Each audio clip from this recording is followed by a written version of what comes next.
It was truly the dark night of the soul for me. I was in so much pain. I had recently graduated from my MBA program, and I got a job with a big Fortune 50 company, which every MBA's dream at the time. And I lived in Dallas, Texas. And I had 2 teams reporting to me, and so every day I had 30 people that I got to create solutions and solve problems and work with. It was a very, very fun time for me. I built a sweet circle of support and friends. I had a relationship. I had my workout buddies. It was a great, great time. And then, life happens. And things took a turn. My company decided to shut our location. So suddenly, I'm laying off people who had worked for this company longer than I had been alive. And that was really hard. I shut down the company shut down that office for over 6 months. And I got assigned to headquarters. So I left my circle of support, and my relationship eventually went away.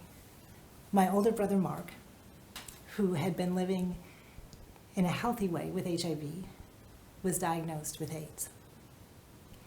And it was a very, very stressful time for me. I got reassigned into finance in headquarters, which was not my love. I went from working with people, 2 teams of 30, to working in a cube farm running spreadsheets. This was not my joy, and I wasn't very good at it. And I was so distracted in my personal life, worried about my brother and what was ahead for him and for us. I was underperforming, to say the least. So the days were really hard, and the nights even harder, because I lived alone. I didn't have a lot of energy to do the things I knew I should do. Eat right, work out, meditate. None of that was happening. I didn't have energy to establish new friends in the city I moved to, mostly because I wanted to be home. There was like what I called the golden hour in the early evenings where my brother would have energy to talk on the phone. And it didn't happen all the time, but I wasn't going to miss that opportunity. So I usually came home from a long, hard day and just stayed home, waiting for the phone to ring. And when it did, it was amazing. But then I still had the rest of the night to make it through. And it was a terrible time. Everything was hard.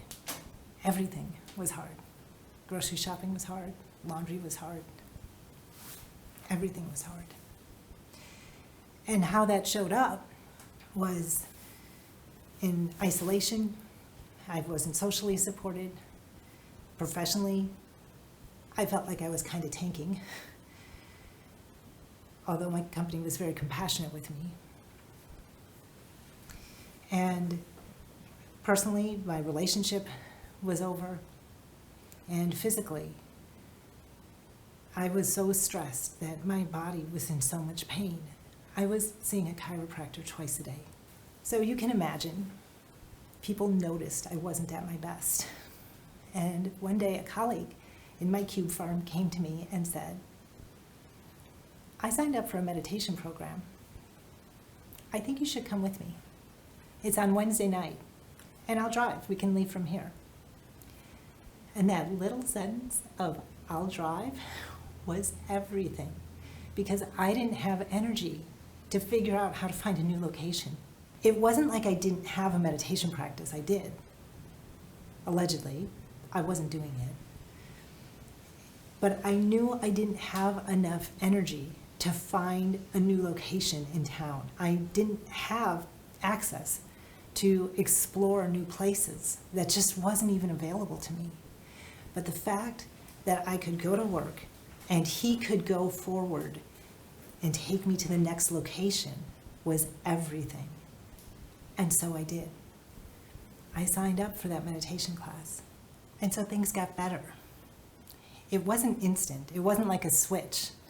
Things were so hard and then things were perfect. It wasn't like that. It was like having a big dial that turned just a little bit. Just a little bit. And you know, when things are so hard, it doesn't take much to start feeling better. And if you can keep coming back and doing that practice, it's going to keep moving just a little bit. And if you keep practicing, you start building momentum. And then it starts carrying you. And then you can't not do the practice because it starts to feel weird when you don't. And that's when you know you're in your own energetic flow. And that's the sweet spot. When we have access to the energy that we want to build the lives we want.